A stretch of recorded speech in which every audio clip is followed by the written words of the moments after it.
Well folks, as always, welcome back to the workshop, and today we have something new for you. Today a wee treat for me as well. This is a brand new tool, something I've never worked on before, never actually even seen one of these before. This here is an all new Makita. Well, new, it's broken and in for repair. This is the Makita Drywall Sander. This is the DSL800. A big long shafted sander, a big sanding head, velcro head for actual sanding down plastered walls. We're getting a pre-finish. It's a big long machine and it's a bit hard to get on camera here in the workbench, so we'll have to see what we can do here. But I'd imagine we're going to be working on one of the ends, not both. First of all, let's see what's wrong with her. Customer says it's not running, but he says there's also something wrong with this actual lock for extending it. It says it's not tightening, which it isn't. So we have to see what we can do there too, if we can actually get it up and running. So what is she? It's a 2019 machine.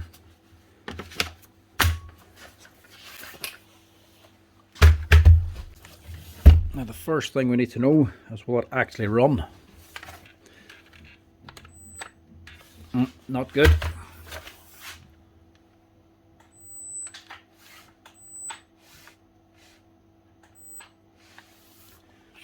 Get that high-pitched hum out of it. She's not running. She's got a temperature overload as well.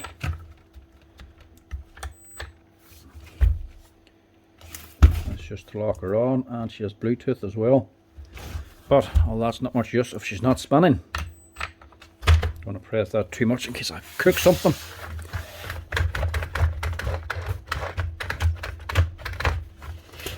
Actually, I was going to say it sounds like a controller's gone, but it might not be. Something a little gritty about that there. Aha.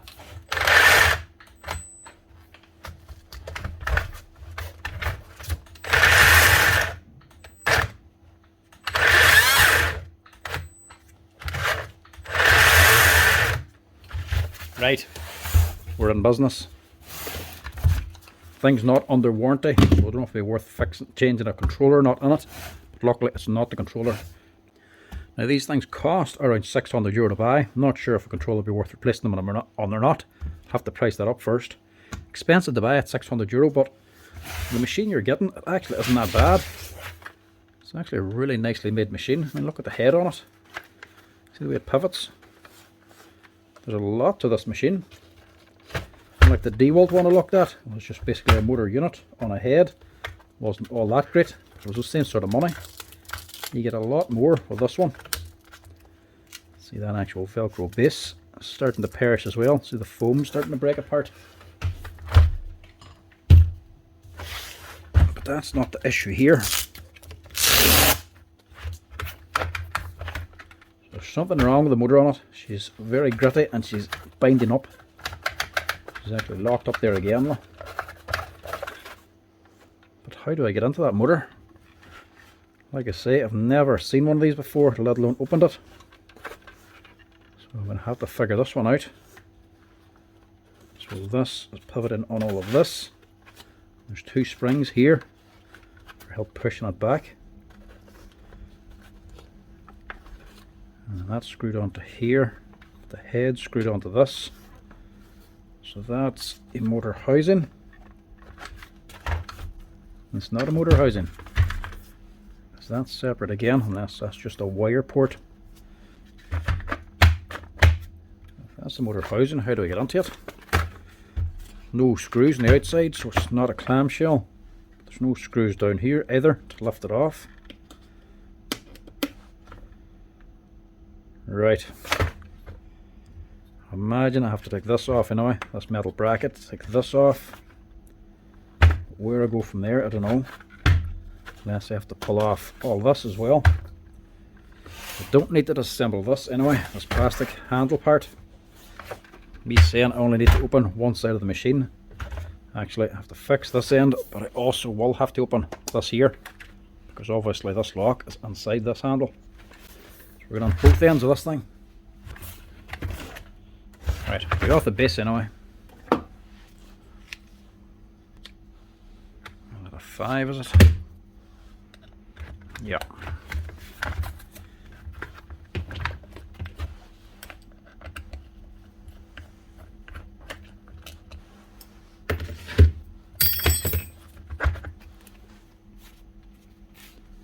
Like a normal Velcro sander, it has a hard foam base. This is more of a sponge. It's a lot easier damaged, especially if you're hitting the wall or something, or if you're getting debris in. That's what all this here's for, to make sure you don't actually hit anything. But even still, starting to break away. But that ain't the problem. There we go. 4 screws on there. So that must be for this here. And we don't need to go onto that at all. Check this here bearing first, because just like a Velcro sander, this was what's taking most of the load, so maybe this failed. This could be just as simple as a bad bearing.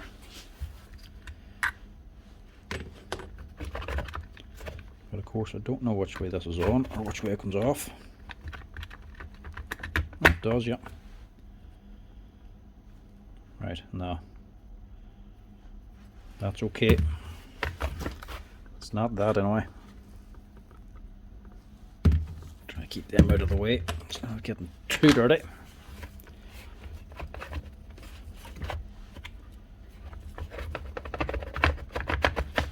Alright, just start disassembling and hope for the best.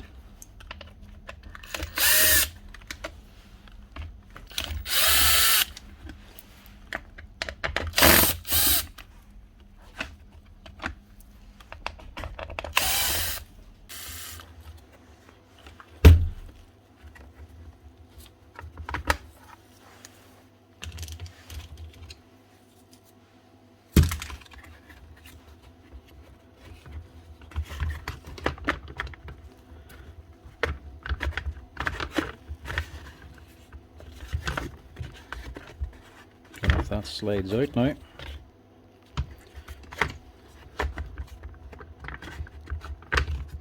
Mustn't do. That does. Squeeze it out somehow. Right, we'll go for these bolts next.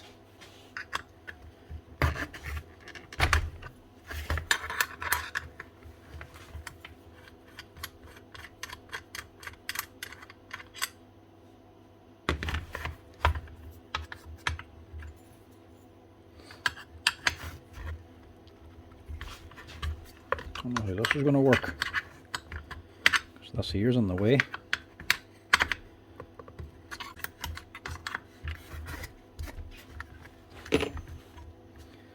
Nah, it's just pulling itself against the housing here for the lead. Leave that for now.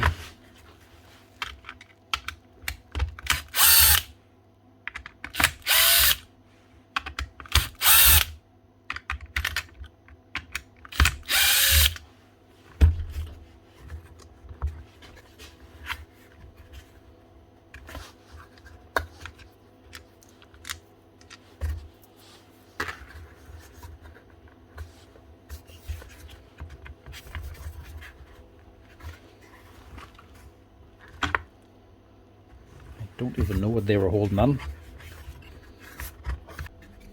How does this come off?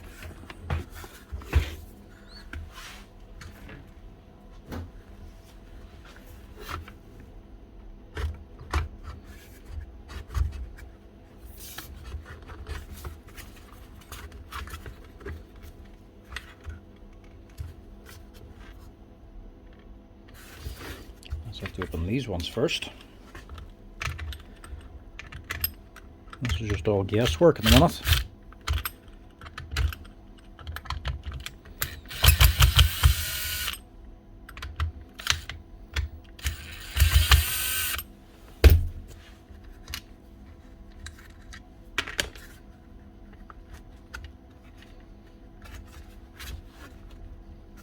Doesn't seem right.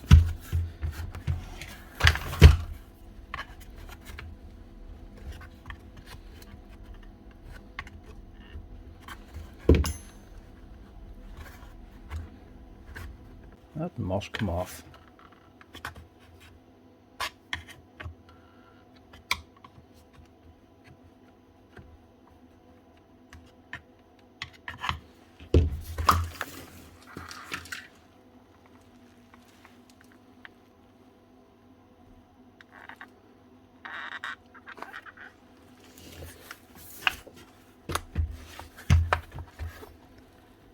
I must be missing something here.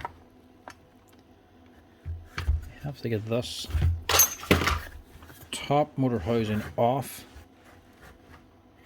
up this way. So this must be the actual motor housing or something here, or attached onto this plate. So this isn't the motor housing, this is just the housing holding the head. I have to get that off of this to access the motor. It looks like it splits here, this pulls away, and this half here should drop down.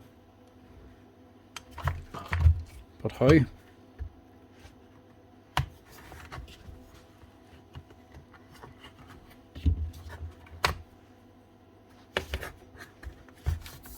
it be that simple?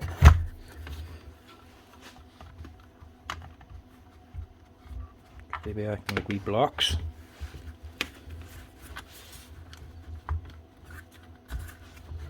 Nope.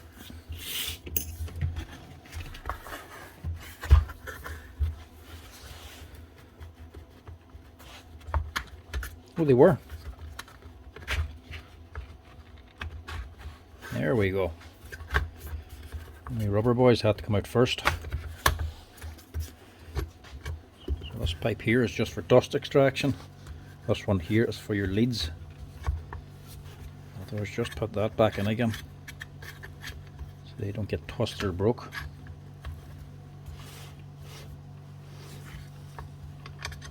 They don't need to come out at all.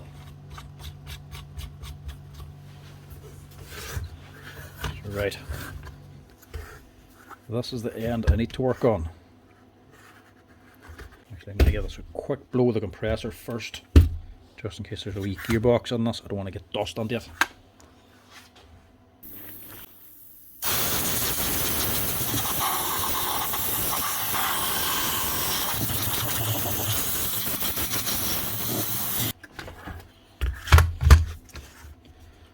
Right.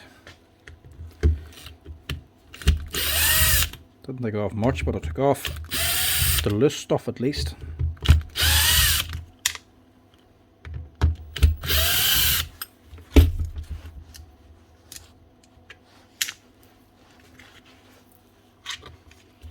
Most of these screws are all the same as well.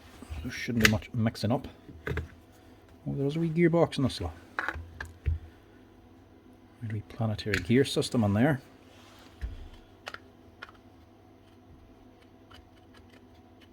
Sounds a bit chewy.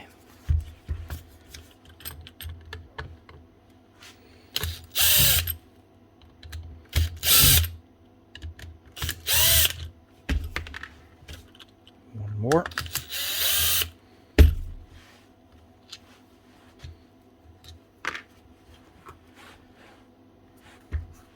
I'll flip this over, make it easier to work on.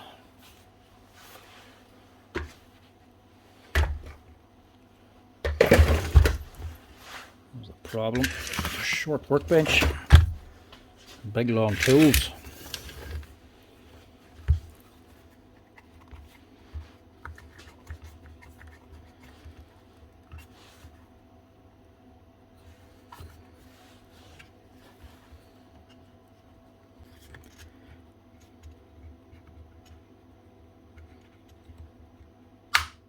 There we go.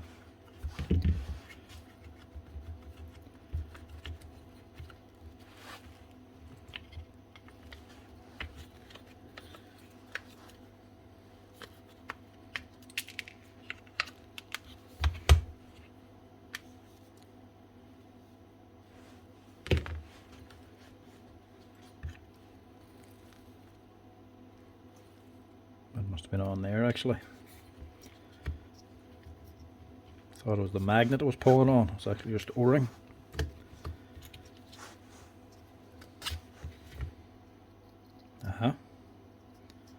There's the problem. Bearing.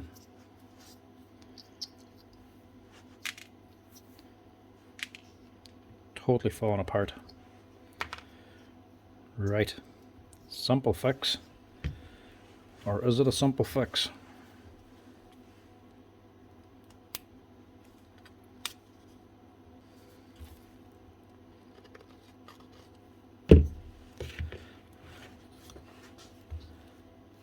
That housing look like it's melted. Where'd the race go?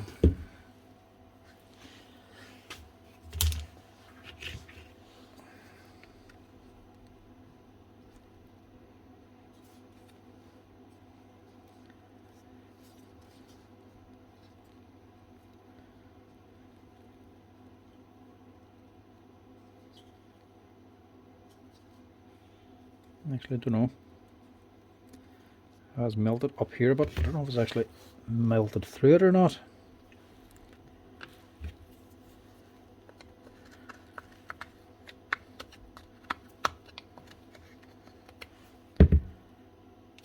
Right. Clean out the rest of this again. The wiring's all alright. A lot of stuff getting into it actually. It's all packed in between the segments. Looks to be only the one bearing. That one looks to be an NSK bearing. Don't know what the other one was. Actually, that might just be part of the oil seal. The question is, what size was this? Makita sometimes give the size of the bearings, so I'll check that first. Check the breakdown diagram, see if they have a number. Otherwise, I'm going to have to just measure, see if I can get one to match. Which is actually a fairly complicated machine. Plenty of parts here anyway. But the main thing is, the bearings you can just buy separately. So this here top one is actually a 695 bearing. We don't need to worry too much about the housing, because even if this is melted, it has to be replaced. You can actually just buy that separately. So all the parts are available for this. And it does have a wee planetary gear system on here, actually 2-step reduction to reduce the speed here. So loads of torque on this end and low speed. And again, if you strip them gears out, they're all available also. But this here Velcro head, that is expensive. €100 for that bloody thing. But these housings and bearings are fairly cheap. I think that housing only costs like €10 or €15. Hopefully we won't need it, but if we do, we can order it up. For now, we'll change the bearing.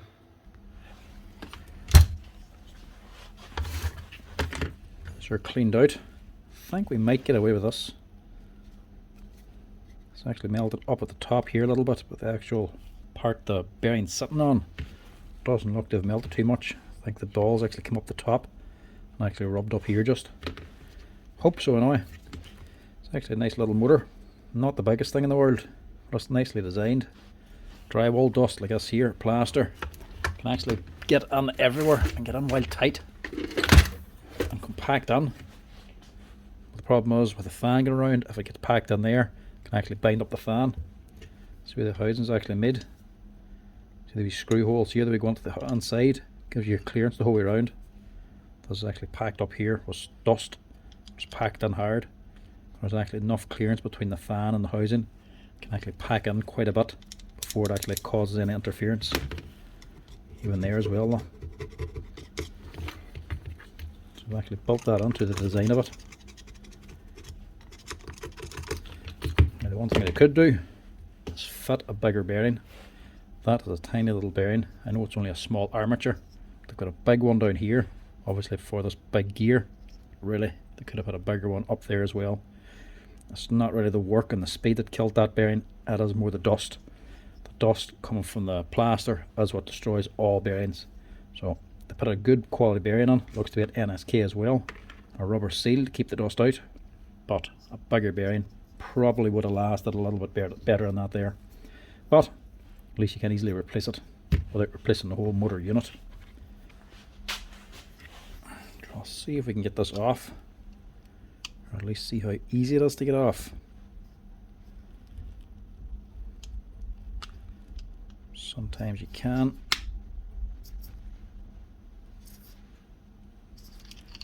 Just get them off like this with a pair of pliers.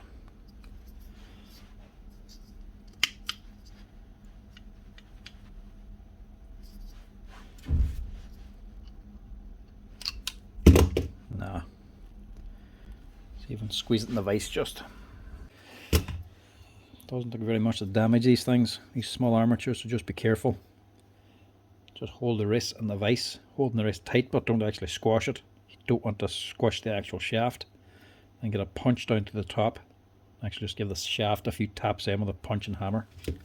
Should get it shifted off.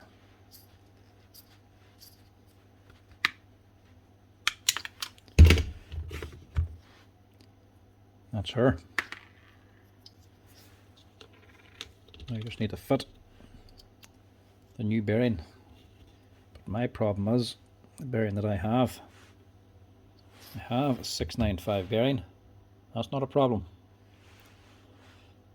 But it's a metal shielded one, not a rubber shielded. Rubber's better for dust, metal's better for speed. This will be able to run fast, but it's not going to last as long as the rubber sealed one. I do not have a rubber shielded 695 bearing, so this is going to have to do, because this boy needs us up and running now. Get them in for the next time. This is going to have to do for now.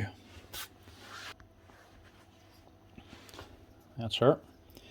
Now, if you have machines like this, the failed bearing or something like that, and you have to replace bearings or fit a new bearing, there's right ways and there's wrong ways to fit a bearing.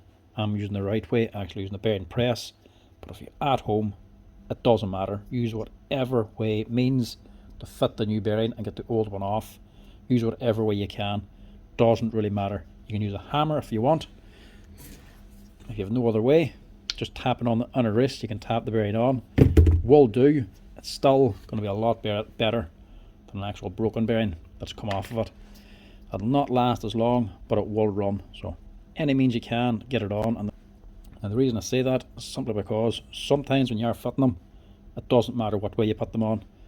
Even if you use the right way, they can still go wrong. I'm using the bearing press, just pressing on nice and gently, only pressing on the inner wrist. And this is actually a good quality bearing too. It's actually an EZO bearing, made in Japan. Good quality bearing it is. But even still, even after fitting it the right way, there's a step in it. Don't know if you can tell or you can hear anything there, but there's some sort of wee spot there that it's actually catching on. It doesn't sound like much if you can hear it at all there. Whenever that actually runs full speed, you'll actually hear that. Mightn't hear it now, but when she's running full speed, it'll make a humming sound or a whirling sound, and you'll be able to tell there's something wrong with the motor. It won't sound right anyway. It doesn't really matter if you use the right way or the wrong way. Sometimes fitting them can go wrong. Either there's a faulty bearing, or I done something wrong, putting it on at an angle or something, maybe the inside wrist cracked or something, or it's just a faulty ball inside. But that there is no good. I'm gonna have to change that again. That time I didn't use the bearing press. I actually used a very small socket, just the size of that inside wrist, and tapped it on. I can guarantee it goes on right. Because sometimes you're pressing on with the bearing press, it's that small. If it's sitting to one side at all, it's hard to tell. If it goes on crooked, it can crack the inside wrist. So sometimes tapping it on gently can be better. But mind you, that's only for smaller bearings, not big ones.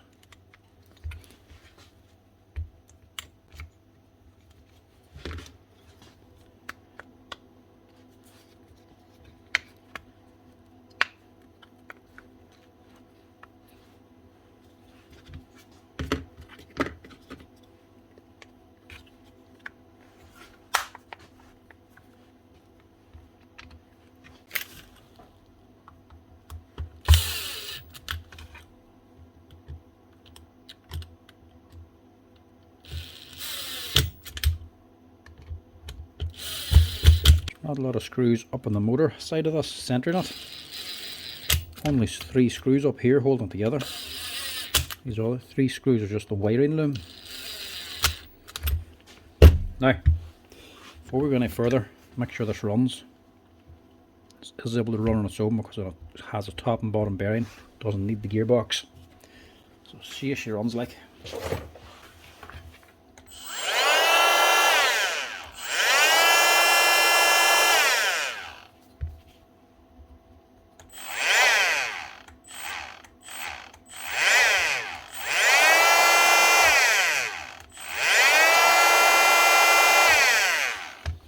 Still something. This doesn't sound exactly right.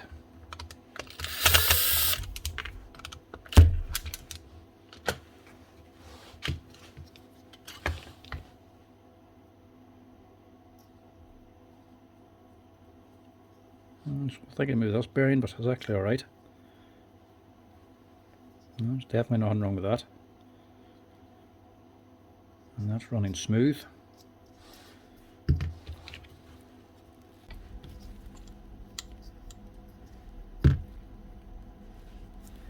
Actually, that's all it is there, look. It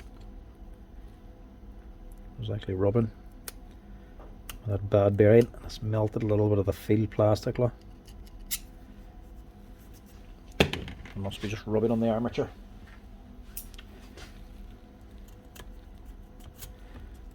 Smooth that out.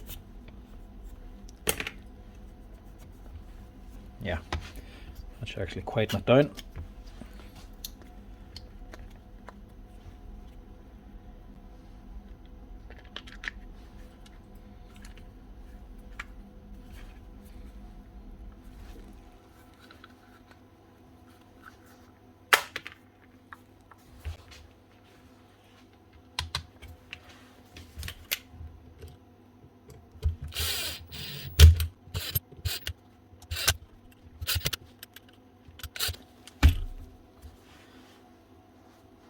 Is that any better?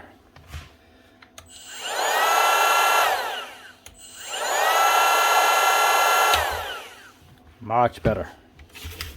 And as well, housing sounds okay too. She's not rubbing. That'll do the job nicely. Now, what way do I put this back together again now? The opposite of the way you took it apart, of course.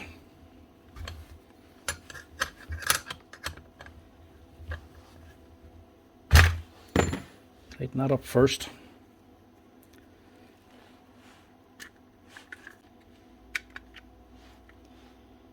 There's a planetary gear system on side, 2 gear reductions, 3 big gears up here with needle bearings on this big gear and then the armature, and then 5 smaller gears underneath them. It's actually quite a nice setup.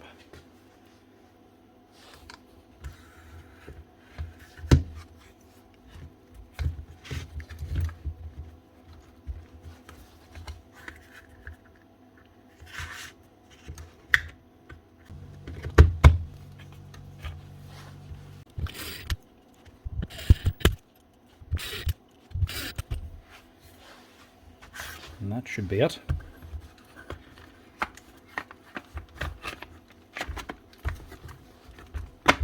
That sits on there. And these boys hold it on.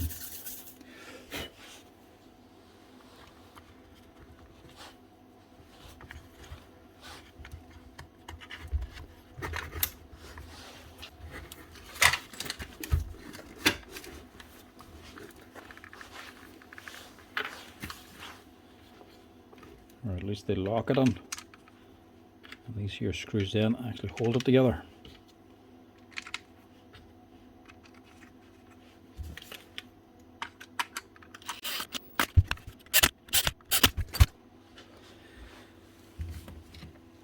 And the awkward bit, I take it, is this. And that's back on again. I take it the wheels, these wee guide rollers go to the top. I'm assuming so anyway.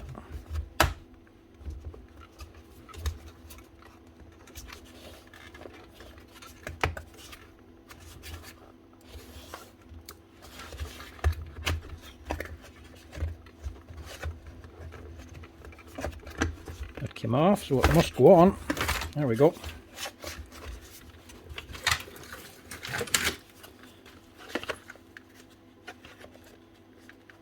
That's sitting there. This was on top. This is on springs as well.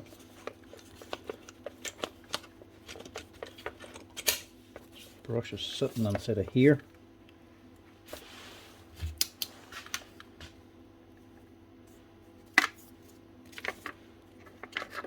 Yeah, it's easy enough. I actually don't think you can even fit it wrong.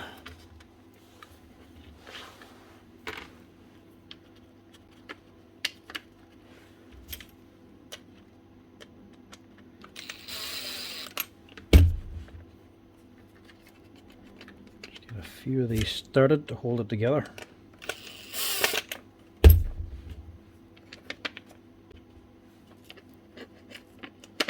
These are all the short screws as well, the rest are all long.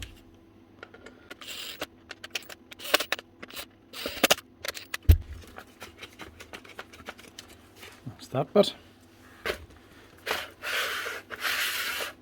Make sure that rotates anyway. And the bearing has to go into here again, and obviously it has to sit into this keyway. Give them a little wiggle and a jiggle as you're putting them in.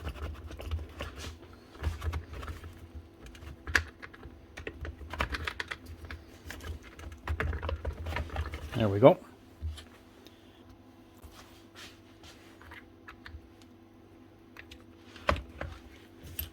And a little plate to hold it on.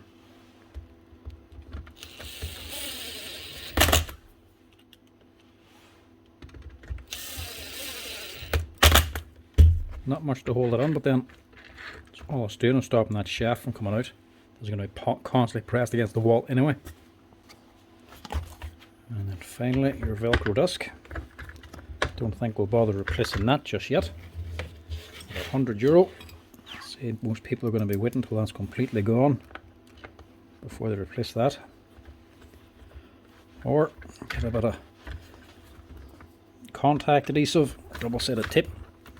Take yourself a bit of sponge and make your own. Now the other thing will be the extension here. See if that can be fixed up. First off, I'll see if she runs.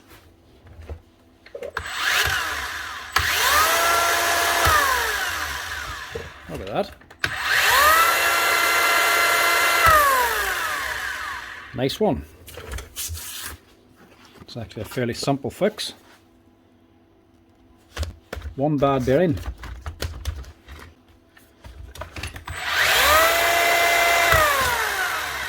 Right. That's the main problem. Now we'll just see if we can do anything with this here. I don't know if this is 2 halves or not. We'll open these first and see.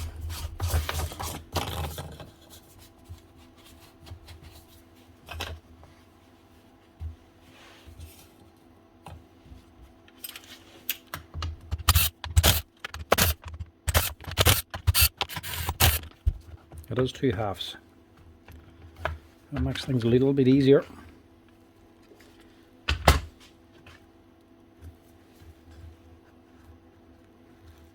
Now, not much protection there for the wires, look. They're just squashed back there. So eventually, they're going to fatigue and break and short out, look. That's not the best system there.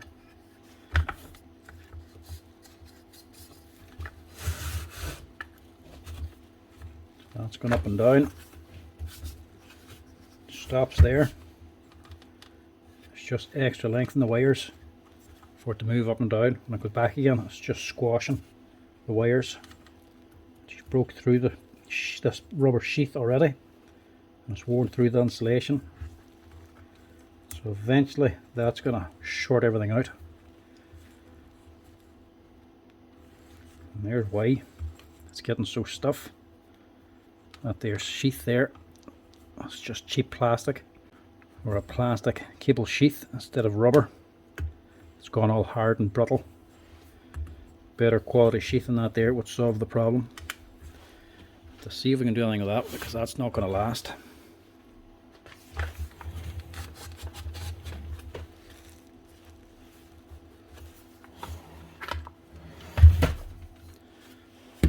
Alright, wee bit of dust on this. Now the locking problem, I was assuming it was going to be this, broken or something. But that's not broken, there's a split in it, simply so it can actually open and close. And that's not broken or worn. I was thinking maybe there could be dust packed under there. I think the problem here is just dust.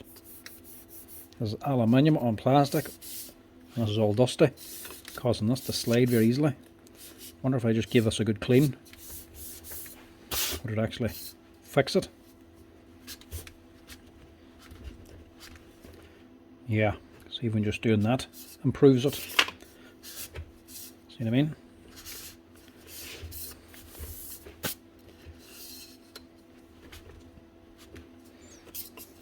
Maybe cleaning might fix it.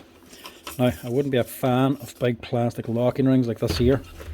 Well, they might be quick and easy to manufacture and that. It makes it cheaper to sell it to you. But these here eventually crack and break no matter what brand. You'd rather see some sort of metal fixture up on here or on this here. Don't like these big plastic nuts. These are a very cheap and easy way to lock these together so you can adjust them. But my advice, if you have one of these or if you're getting one, pick a position, either long or short, and leave it there. That way you're not going to have the wires breaking down here, and you won't break and wear out this here slider. If you want it long, lock it in a long position and leave it like that. Don't be adjusting it all the time, because you're just going to end up with this here mess, wires shorting out and this wearing out, or the plastic ring snapping on you. If there's only plastic, it'll get brittle with age and eventually split open. Right, blow this out, clean all the dust off, give this a wipe down and see if we can actually get it locking again.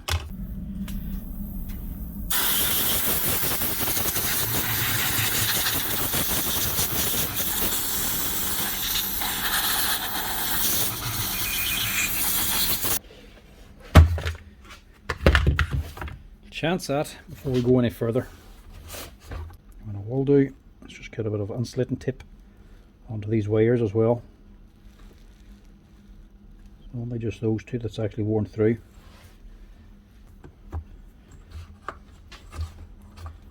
Heat shrink would be better, but it's not going to be worth it on soldering all the wires and taking the wire loom out. Just put a tiny little piece of heat shrink on there.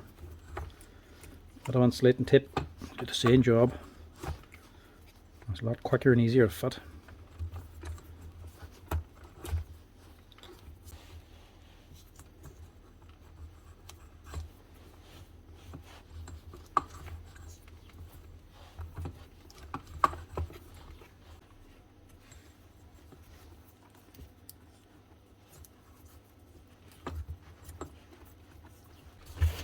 Also going by the breakdown, this here wiring loom, or there's cable, isn't available to buy.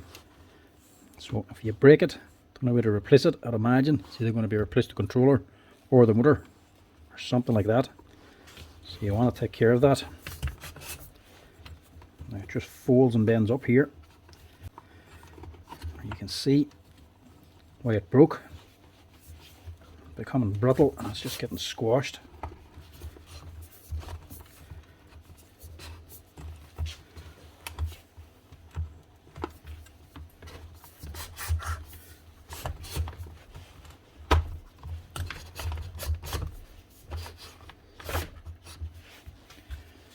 Right, that's going to have to do.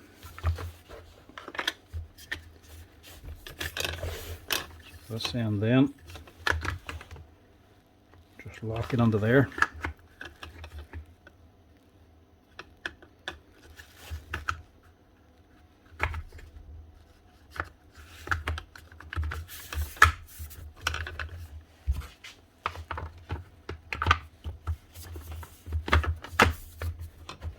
Yeah, 3 long screws for the back and 4 shorter ones for up here.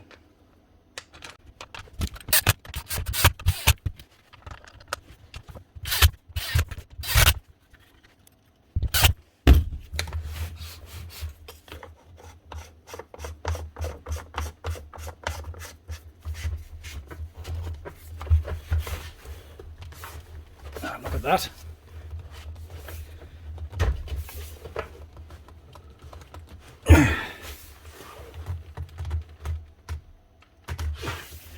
She's locking now.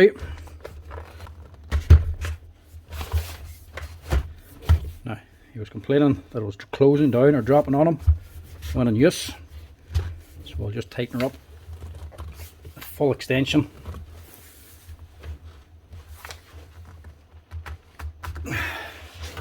That's better. No parts needed, just needed a clean.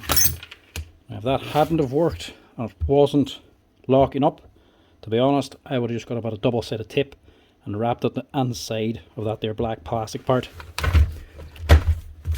under here. Put it inside of there and left it in the fully extended position. Because this man wants it extended. It's not in a bag or anything, it's just loose. And I don't have that part, so I'd have to order it on. And he wants this for Monday morning, so if I wouldn't have been able to fix it, that's all I would have done to get it running again. And then I would have just ordered the part in, so I'd have it in stock if it ever came back in again.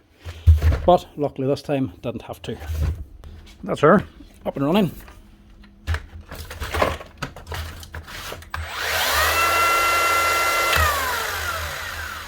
Motor's running, it's spinning smooth, and it's locking in the upright position. That's her, folks. That's how you fix up the new Makita finishing sander, the DSL800. And even after a few years of work, this is actually still running quite well. What year to say it was? 2019.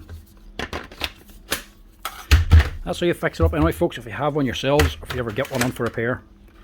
The noise starts coming from the head, starts getting very rough or jamming like that, change them bearings in the head. Probably the big one on the bottom's okay, but definitely the small one, that's the one's going to go first. Next one's probably going to be the wee small bearings, or the two bearings on the Velcro head here. But you should be spinning nice and smooth like that. That's it.